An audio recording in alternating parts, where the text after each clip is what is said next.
Hello friends, एक बार फिर से स्वागत है आपका लॉगआउट एकेडमी चैनल पर। तो दोस्तों, उत्तराखंड ओपन यूनिवर्सिटी में स्पेशल बीएड के लिए एडमिशन की प्रक्रिया शुरू हो चुकी है, जिसके लिए आप 30 सितंबर तक ऑनलाइन माध्यम से आवेदन कर सकते हैं। तो दोस्तों, स्पेशल बीएड में पहले एंट्रेंस एग्ज़ाम होगा और एंट्रेंस एग्ज़ाम के जो नंबर हैं उसी के आधार पर आपकी मेरिट बनेगी और उसी के बेस पर आपका फिर एडमिशन होगा।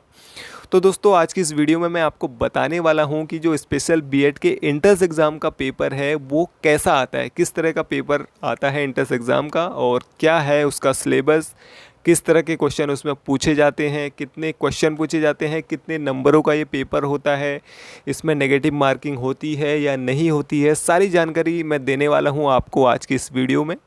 तो दोस्तों, वीडियो को शुरू से लास्ट तक ज़रूर देखिएगा, जिससे कि आप कोई भी टॉपिक मिस ना कर सकें। तो दोस्तों, आइए शुरू करते हैं। तो दोस्तों, स्पेशल बीएड के एंट्रेंस एग्ज़ाम का जो पेपर होता है वो होता है टोटल 200 नंबरों का, यानी कि 200 मार्क्स का ये टोटल पेपर होता है। और इसमें आपके पास आते हैं 100 क्वेश्चन, यानी कि 100 क्वेश्चन आपके पास आते हैं। और हर एक क्वेश्चन, यानी कि एक क्वेश्चन इसमें होता है 2 नंबर का, ठीक है। और इन 100 क्वेश्चनों में से जीएस जीके के क्वेश्चन आपसे पूछे जाएंगे, कुछ रीजनिंग के क्वेश्चन पूछे जाते हैं, कुछ मैथ्स के भी क्वेश्चन इसमें पूछे जाते हैं, और कुछ जो डिसेबिलिटी के क्वेश्चन हैं वो भी इसमें पूछे जाते हैं। और दोस्तों, इसमें कोई भी नेगेटिव मार्किंग नहीं होती है, यानी कि आपने अगर कोई किसी क्वेश्चन का आंसर गलत दे दिया है तो आपके उसके नंबर नहीं कटते, यानी कि जो नेगेटिव मार्किंग है वो इस एग्ज़ाम में नहीं होती है। तो कैसा आता है उत्तराखंड ओपन यूनिवर्सिटी के स्पेशल बीएड का एंट्रेंस एग्ज़ाम का पेपर, वो भी मैं आपको दिखा देता हूं। तो दोस्तों, ये है पेपर आपकी स्क्रीन पर, ठीक है। तो दोस्तों, ये जो पेपर है उत्तराखंड ओपन यूनिवर्सिटी के स्पेशल बीएड के एंट्रेंस एग्ज़ाम का पेपर है 2019 का, यानी कि पिछले साल का ये पेपर है। और इसी पेपर को मैं आपको सॉल्व कराने वाला हूँ। तो दोस्तों, इस वीडियो में हम खाली जो जीके जीएस के क्वेश्चन हैं उन्हीं को सॉल्व करने वाले हैं। अगली वीडियो में हम बात करेंगे रीजनिंग के क्वेश्चनों की, मैथ के क्वेश्चनों की, और जो डिसेबिलिटी के क्वेश्चन हैं उनको भी हम सॉल्व करेंगे। तो दोस्तों, जो पेपर है वो आपके सामने है, स्पेशल बीएड 2019, ठीक है। और यहाँ पे जो परीक्षार्थियों के लिए निर्देश होते हैं वो निर्देश भी आपको एक बार फटाफट पढ़ के बता देता हूँ, ठीक है। तो सबसे पहले इस पृष्ठ के ऊपर नियत स्थान पर अपना रोल नंबर लिखिए। तो यहाँ पे रोल नंबर के लिए जगह दी हुई है, तो यहाँ पे आपको अपना रोल नंबर लिखना पड़ेगा, ठीक है। इस प्रश्न पुस्तिका में 100 बहुविकल्पी प्रश्न हैं, सभी प्रश्न अनिवार्य हैं, प्रत्येक प्रश्न 2 अंकों का है। तो दोस्तों, मैंने बता दिया आपको 100 क्वेश्चन आते हैं, प्रत्येक 2 अंक का होता है, तो 200 नंबर का टोटल ये पेपर होता है। परीक्षा प्रारंभ होने पर प्रश्न पुस्तिका आपको दी जाएगी। पहले 5 मिनट आपकी प्रश्न पुस्तिका खोलने तथा उसकी निम्नलिखित जाँच के लिए दिए जाएंगे, उसकी जाँच आपको अवश्य करनी है। तो दोस्तों, 5 मिनट आपको दिए जाएंगे प्रश्न पत्र को देखने के लिए कि कहीं से कटा फटा नहीं है, कोई क्वेश्चन मिस तो नहीं है उसमें, ठीक है। उसके बाद है प्रश्न पुस्तिका खोलने के लिए पुस्तिका पर लगी सील निकालें, खुली हुई प्रश्न पत्रिका स्वीकार ना करें। तो आपको देख लेना है कि आपकी जो क्वेश्चन पेपर है आपके पास वो सील्ड है, यानी कि बंद होना चाहिए, वो खुला हुआ नहीं होना चाहिए। अगर ऐसा होता है तो आप उसको वापस कर दीजिएगा, ठीक है। कवर पृष्ठ पर छपे निर्देशानुसार प्रश्न पुस्तिका के पृष्ठ तथा प्रश्नों की संख्या की अच्छी तरह चेक कर लें कि ये पूरे हैं। दोषपूर्ण पुस्तिका जिसमें प्रश्न पत्र कम हो या दोबारा आ गए हों या सीरियल में न हो, अर्थात किसी प्रकार की त्रुटिपूर्ण पुस्तिका स्वीकार ना करें तथा उसकी उसी समय उसे लौटाकर उसके स्थान पर दूसरी सही प्रश्न पुस्तिका प्राप्त कर लें। इसके लिए आपको 5 मिनट दिए जाएंगे। उसके बाद ना तो आपसे प्रश्न पुस्तिका वापस ली जाएगी और ना ही आपको अतिरिक्त समय दिया जाएगा, ठीक है। अगला है, इस जांच के बाद प्रश्न पुस्तिका का कोड OMR पत्रक पर अंकित करें और OMR पत्रक की क्रम संख्या इस प्रश्न पुस्तिका पर अंकित करें, ठीक है। प्रत्येक प्रश्न के लिए 4 उत्तर होंगे आपके पास, ABCD, यानी कि ये ऑप्शनल जो पेपर होगा ये, ठीक है। इसमें आपको एक क्वेश्चन के 4 ऑप्शन मिलेंगे, तो जो भी आपको ऑप्शन सही लगता है उसमें इस तरह से आपको गोला करना पड़ेगा, ठीक है।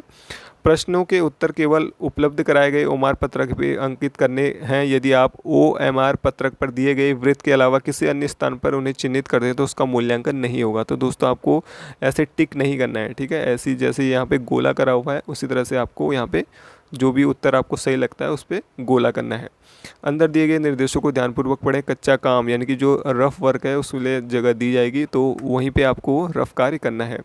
यदि आपका यदि आप OMR पत्रक पर नियत स्थान के अलावा अपना नाम, रोल नंबर, फ़ोन नंबर या कोई भी ऐसा चिन्ह जिससे आपकी पहचान हो सके अंकित करते हैं अथवा अभद्र भाषा का प्रयोग करते हैं या कोई अन्य अनुचित साधन का प्रयोग करते हैं, जैसे कि अंकित किए गए उत्तर को मिटाना या सफ़ेद स्याही से बदलना, तो परीक्षा के लिए अयोग्य घोषित किए जाएंगे। तो दोस्तों आप कभी भी वाइटनर का प्रयोग ना करें, ठीक है। अगर आपका कोई क्वेश्चन गलत हो जाता है गलती से तो उसको वैसे ही रहने दीजिए, ठीक है। अगर उसमें आप वाइटनर लगाएंगे या उसको खुरचेंगे तो दोस्तों वो आपका अयोग्य माना जाएगा, यानी कि उसको निरस्त कर दिया जाएगा, वो चेक नहीं होगा फिर, ठीक है। अगला है, आपको परीक्षा समाप्त होने पर मूल OMR पत्रक निरीक्षक महोदय को लौटाना आवश्यक है और परीक्षा समाप्ति के बाद उसे अपने साथ परीक्षा भवन से बाहर न ले जाएं। हालांकि आप परीक्षा समाप्ति पर मूल प्रश्न पुस्तिका तथा OMR पत्रक की डुप्लीकेट प्रति अपने साथ ले जा सकते हैं। तो दोस्तों OMR पे 2 कॉपी या 3 कॉपी होंगी, जो ओरिजिनल होती है वो आपको देनी पड़ेगी वहाँ पे,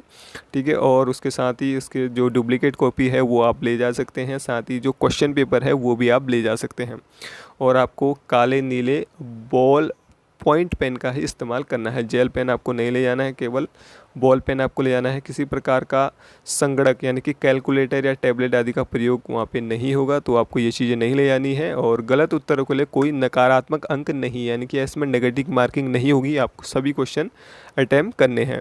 यदि हिंदी या अंग्रेजी या हिंदी विवरण में कोई विसंगति हो तो अंग्रेजी विवरण अंतिम माना जाएगा। तो दोस्तों अगर अंग्रेजी या हिंदी में से आपको हिंदी का कोई वर्ड अगर सही नहीं लगता है, वो गलत है, और अंग्रेजी में उसको सही लिखा है तो अंग्रेजी का ही सही माना जाएगा, यानी कि फाइनल जो है वो अंग्रेजी में लिखा हुआ सही माना जाएगा, हिंदी वाला सही नहीं माना जाएगा, ठीक है। तो दोस्तों आप बात करते हैं क्वेश्चनों की, तो हम केवल इसमें GS के क्वेश्चन देखने वाले हैं दोस्तों। तो क्वेश्चन कैसे आते हैं वो भी आप देख लीजिए। तो सबसे पहले क्वेश्चन इसमें है दोस्तों कि केंद्रीय औषधि अनुसंधान संस्थान कहाँ पर है, ठीक है। तो दोस्तों इसमें नॉर्मली क्वेश्चन पूछे जाते हैं, ज़्यादा हाई-फाई क्वेश्चन नहीं पूछे जाते हैं, ठीक है। तो आप उसी तरह से अपनी जो तैयारी है वो करिएगा। तो लूसेंट की जो GS की बुक आती है वो इसके लिए काफ़ी बेटर रहेगी, तो उसका प्रयोग आप कर सकते हैं। लूसेंट की GS और लूसेंट की ही रीजनिंग की जो बुक आती है वो इसके लिए काफ़ी उपयुक्त रहेगी, ठीक है। बाकी आप जिस तरह हिसाब से पढ़ सकते हैं आप पढ़ सकते हैं। तो पहला क्वेश्चन इसमें है कि केंद्रीय औषधि अनुसंधान संस्थान कहाँ पर स्थित है। तो दोस्तों ये स्थित है आपका दिल्ली में, ठीक है। उसके बाद क्वेश्चन है कि आनंद मठ किसने लिखा हुआ है। तो आनंद मठ जो लिखा है वो लिखा है बंकिम चंद्र चट्टोपाध्याय ने, ठीक है। उसके बाद अगला क्वेश्चन है कि 10 दिसंबर किस रूप में मनाया जाता है। तो 10 दिसंबर मनाया जाता है दोस्तों मानवाधिकार दिवस के रूप में, ठीक है। और जो विश्व स्वास्थ्य दिवस है वो मनाया जाता है 7 अप्रैल को। वहीं जो संयुक्त राष्ट्र दिवस है वो मनाया जाता है 24 अक्टूबर को, और जो विश्व रेड क्रॉस दिवस है वो मनाया जाता है 8 मई को, ठीक है। और वहीं मानवाधिकार दिवस मनाया जाता है 10 दिसंबर को, ठीक है। अगला क्वेश्चन इसमें है कि वैश्विक मानव पूंजी सूचकांक 2017 में भारत का स्थान है, ठीक है। तो यहाँ पे जो 2017 के आंकड़ों के बारे में पूछा गया है कि वैश्विक मानक सूचकांक में जो भारत का स्थान है वो कौन सा है। तो इसका उस सही आंसर है 103वां, ठीक है। तो दोस्तों ये क्वेश्चन अब पुराना हो गया है, आपसे पूछेगा कि 2019 में वैश्विक मानव पूंजी सूचकांक में भारत का कौन सा स्थान है। तो 2019 में जो भारत का स्थान है वो है 115वां स्थान, ठीक है। तो ये अब आपको याद रखना है, 2019 के आंकड़े को आपको याद रखना है। अब आपसे 17 और 18 के नहीं पूछेगा, 2019 के आंकड़े को पूछेगा। तो 2019 में वैश्विक मानव पूंजी सूचकांक में भारत का स्थान कितना है, 115वां स्थान है, ठीक है। अगला क्वेश्चन बढ़ते हैं। अगला क्वेश्चन है यूरिया है, ठीक है। तो यूरिया क्या है ये इसने पूछा है। तो यूरिया जो है वो एक नाइट्रोजन युक्त कार्बनिक मिश्रण है, ठीक है। उसके बाद अगला क्वेश्चन है निम्न में से कौन सुमेलित नहीं है। तो यहाँ पे दिए हुए हैं 4, इसमें से कौन सा सुमेलित यानी कि सही मैच नहीं कर रहा है वो आपको बताना है, ठीक है। तो इसमें जो सही मैच नहीं कर रहा है वो है आपका विटामिन सी, ठीक है। तो विटामिन सी इसमें लिखा हुआ है रक्त शोधक कारक, यानी कि विटामिन सी रक्त शोधक कारक के लिए जिम्मेदार नहीं है, ठीक है।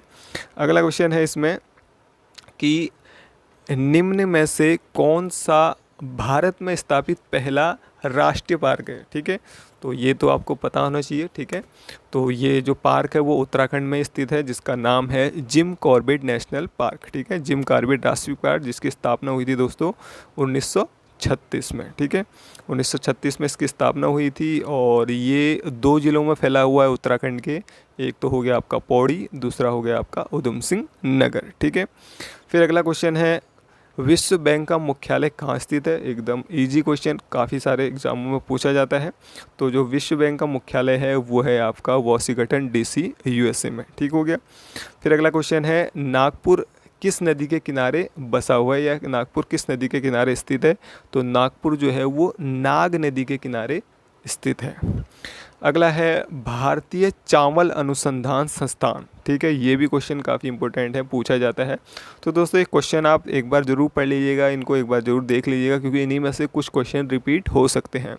तो भारतीय चावल अनुसंधान संस्थान जो है वो है आपका हैदराबाद, तेलंगाना में, ठीक है।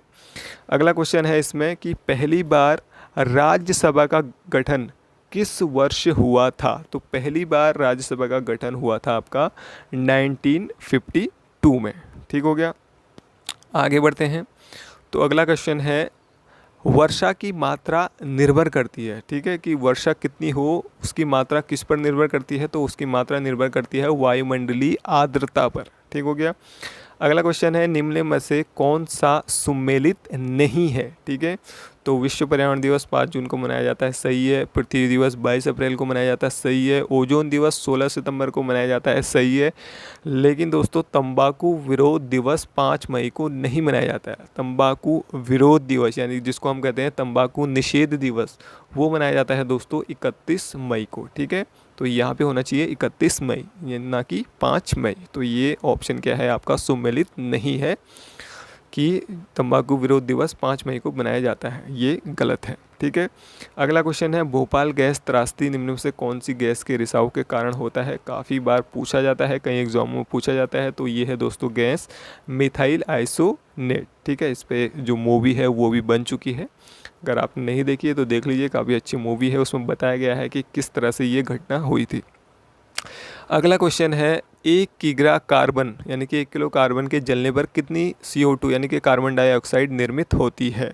तो इसका सही आंसर होगा 11/3 kg यानी कि 11/3 kg, ठीक है। अगला क्वेश्चन है इसमें कि निम्न में से कौन सा ईंधन न्यूनतम वायुमंडलीय प्रदूषण करता है। तो इसमें ये कह रहा है कि इसमें से कौन सा ऐसा ईंधन है जो सबसे कम प्रदूषण करता है वायुमंडल में, ठीक है। तो वो है आपका दोस्तों हाइड्रोजन। अगले क्वेश्चन की ओर बढ़ते हैं। अगला क्वेश्चन है, स्टेप इन ट्रांसफार्मर का प्रयोग होता है। तो स्टेप अप ट्रांसफर का जो प्रयोग होता है वो होता है वोल्टेज को बढ़ाने के लिए, ठीक है।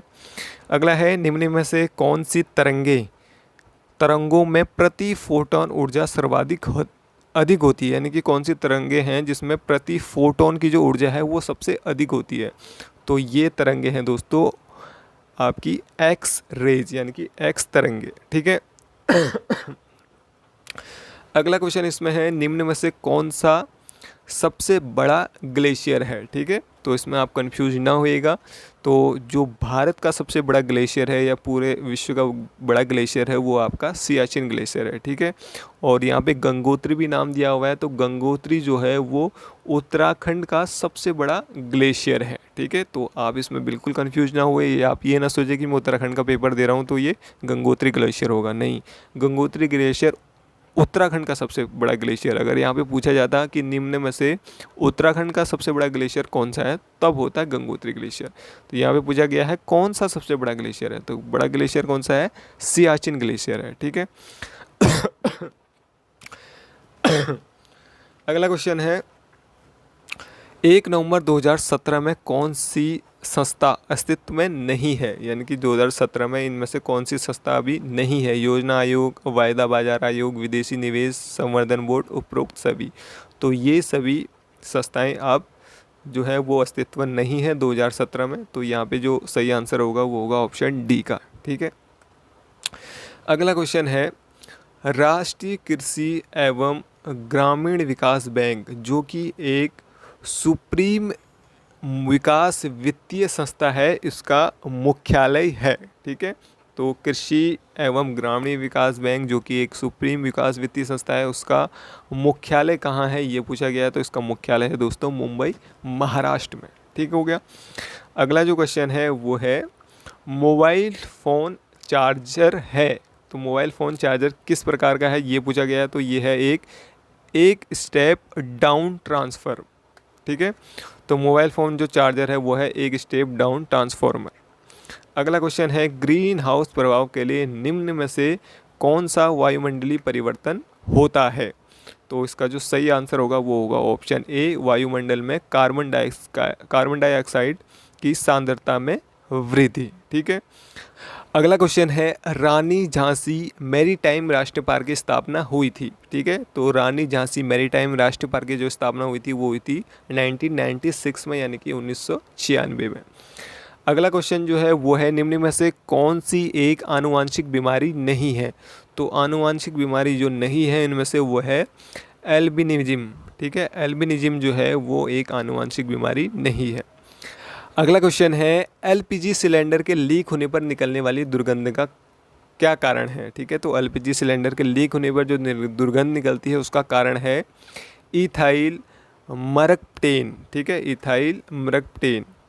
अगला क्वेश्चन है ब्रिक्स राष्ट्रों के द्वारा चीन में किस बैंक की स्थापना की गई। ठीक है, तो ब्रिक्स राष्ट्रों के द्वारा चीन में एक बैंक की स्थापना की गई, उस बैंक का नाम क्या है ये पूछा गया है। तो उस बैंक का नाम है न्यू डेवलपमेंट बैंक।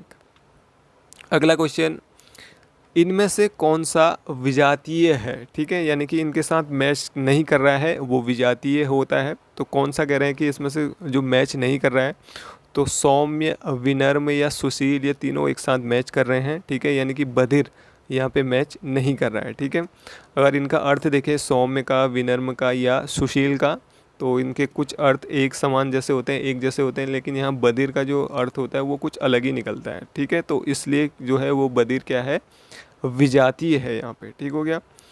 तो ये रीजनिंग का क्वेश्चन है, ये यहाँ पे हम ले चुके हैं।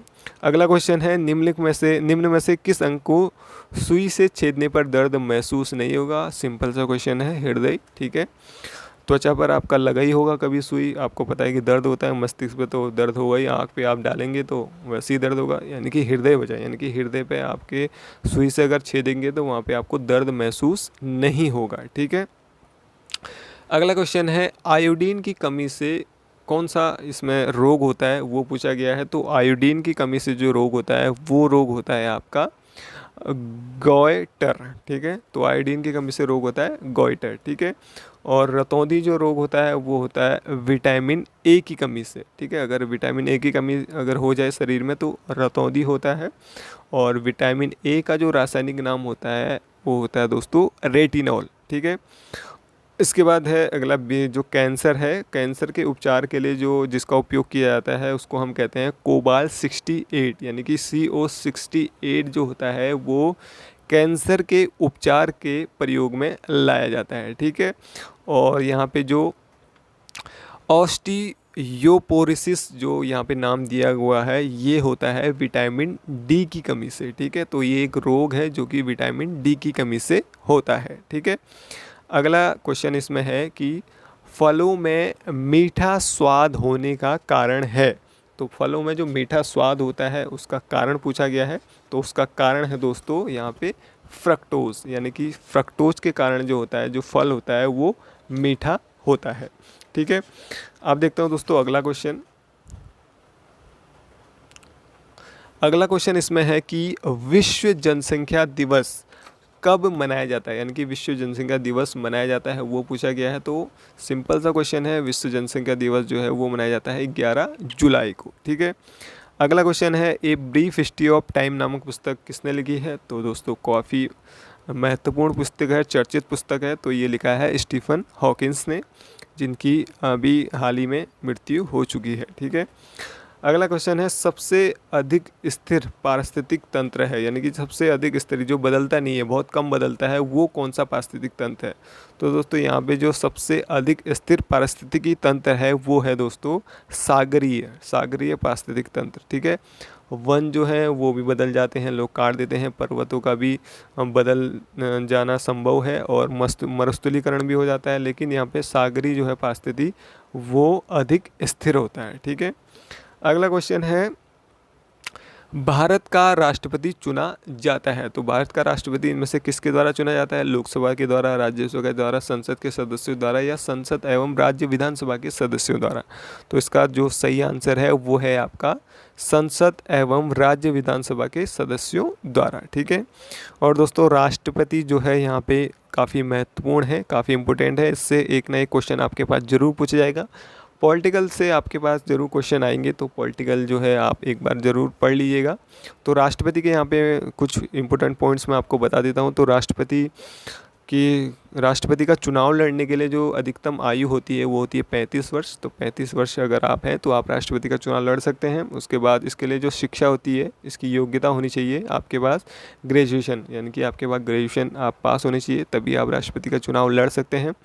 उसके बाद इसमें है कि राष्ट्रपति का जो वर्णन है वो कौन से अनुच्छेद में किया गया है। काफ़ी इंपॉर्टेंट क्वेश्चन है, पूछा जाता है। तो राष्ट्रपति का जो वर्णन है वो अनुच्छेद 52 में है। ठीक है, अनुच्छेद 52 में है। अनुच्छेद भी आप जरूर पढ़ लीजिएगा क्योंकि अनुच्छेद में से भी एक क्वेश्चन जरूर आता है। ठीक है, अनुच्छेद 52 में राष्ट्रपति का वर्णन है और अनुच्छेद वही 54 में जो है राष्ट्रपति के चुनावों का वर्णन है। उसके बाद अनुच्छेद 58 में राष्ट्रपति के शपथ ग्रहण का वर्णन है, यानी कि शपथ कैसे ली जाती है, शपथ के सारा जो वर्णन है वो अनुच्छेद 58 में है। ठीक है, तो अनुच्छेदों को आप जरूर पढ़ लीजिएगा। ठीक है, अगला क्वेश्चन हम लेते हैं इसमें आप। अगला क्वेश्चन है अंतर्राष्ट्रीय योग दिवस। सभी जानते हैं कब मनाया जाता है, ये मनाया जाता है 21 जून को। ठीक है, आगे बढ़ते हैं। आगे जो अगला क्वेश्चन है वो है नीति आयोग के प्रथम उपाध्यक्ष थे। तो नीति आयोग के प्रथम उपाध्यक्ष थे अरविंद पनगड़िया। ठीक है, ये थे नीति आयोग के प्रथम अध्यक्ष। उसके बाद है वायुमंडल में नाइट्रोजन गैस का प्रतिशत, सिंपल सा क्वेश्चन है, वो है आपका 78.084%। ठीक है, अगला है पारिस्थितिक तंत्र में ऊर्जा का स्रोत है। पारिस्थितिक तंत्र में ऊर्जा का स्रोत है तो सौर विकिरण से भी हमें ऊर्जा मिलती है, ब्रह्मांड विकिरण से मिलती है, भूतापीय ऊर्जा हमको मिलती है। तो यहाँ पे जो ऑप्शन होगा वो होगा उपयुक्त सभी। ठीक है, अगला क्वेश्चन है निम्नलिखित में से कौन सा द्वितीयक प्रदूषक है। ठीक है, तो द्वितीयक प्रदूषक जो है वो है आपका यहाँ पे स्मॉग। ठीक है, ये है आपका द्वितीयक प्रदूषक। अगला है ध्वनि का वेग अधिकतम है। तो ध्वनि का वेग किस में सबसे ज़्यादा होता है? निर्वात में, वायु में या जल में? तो ध्वनि का जो वेग होता है वो सबसे ज़्यादा होता है आपका इस्पात में, यानी कि आयरन में। ठीक हो गया, ये भी आप याद रखिएगा। उसके बाद है कि ग्रीन हाउस प्रभाव क्या है। तो ग्रीन हाउस प्रभाव क्या है? वो है दोस्तों वैश्विक ताप में वृद्धि जब हो जाती है तब क्या होता है? ग्रीन हाउस प्रभाव होता है। ठीक है, अगला क्वेश्चन है रतौंधी रोग का कारण है। तो दोस्तों अभी मैंने आपको बताया रतौंधी रोग का कारण क्या होता है? विटामिन ए की कमी। ठीक है, ए की कमी से होता है आपका रतौंधी रोग। अगला क्वेश्चन है कि हिंदी भाषा की लिपि कौन सी है? बहुत ही आसान क्वेश्चन, देवनागरी लिपि है हिंदी भाषा की लिपि। उसके बाद है हिंदी हमारी भाषा है। तो हिंदी जो है हमारी क्या है? राजभाषा है। ठीक है, राष्ट्रभाषा नहीं है, स्थानीय बोली भी नहीं है, हिंदी हमारी क्या है? राजभाषा है। अगला है अंधे की लाठी लोकती का सही अर्थ है। तो अंधे की लाठी का लोकती का जो सही अर्थ है वो है आपका एकमात्र सहारा। ठीक है, तो दोस्तों इसी तरह के क्वेश्चन पूछे जाते हैं स्पेशल बीएड के एंट्रेंस एग्ज़ाम में। ठीक है, तो दोस्तों आज हमने पूरे जितने भी क्वेश्चन पूछे गए थे 2019 में स्पेशल बीएड के जो एंट्रेंस एग्ज़ाम में, वो सारे क्वेश्चन हम यहाँ पे सॉल्व कर चुके हैं जीएस के। और अगली वीडियो में हम बात करेंगे 2019 में जितने भी क्वेश्चन पूछे गए हैं रीजनिंग के, मैथ के और डिसेबिलिटी के क्वेश्चन, तो उनकी हम यहाँ पे चर्चा करेंगे अगली वीडियो में। साथ ही उनको सॉल्व करके भी मैं आपको बताऊंगा। तो दोस्तों अगर आपको लगता है कि वीडियो आपके कुछ काम आई है, इसकी जो जानकारी है वो आपके काम आई है, तो दोस्तों वीडियो को लाइक ज़रूर करिएगा। साथ ही दोस्तों अगर आप चैनल पर पहली बार विजिट कर रहे हैं, पहली बार हमारे चैनल पर विजिट कर रहे हैं, तो जो नीचे रेड कलर का सब्सक्राइब बटन है उसको ज़रूर प्रेस करिएगा। साथ ही दोस्तों उसके साथ एक बेल आइकन होगी, उसको भी ज़रूर प्रेस करेगा, जिससे कि आने वाली वीडियो का आपको सबसे पहले पता चल सके। तो दोस्तों आज की वीडियो में इतना ही। Thank you for watching.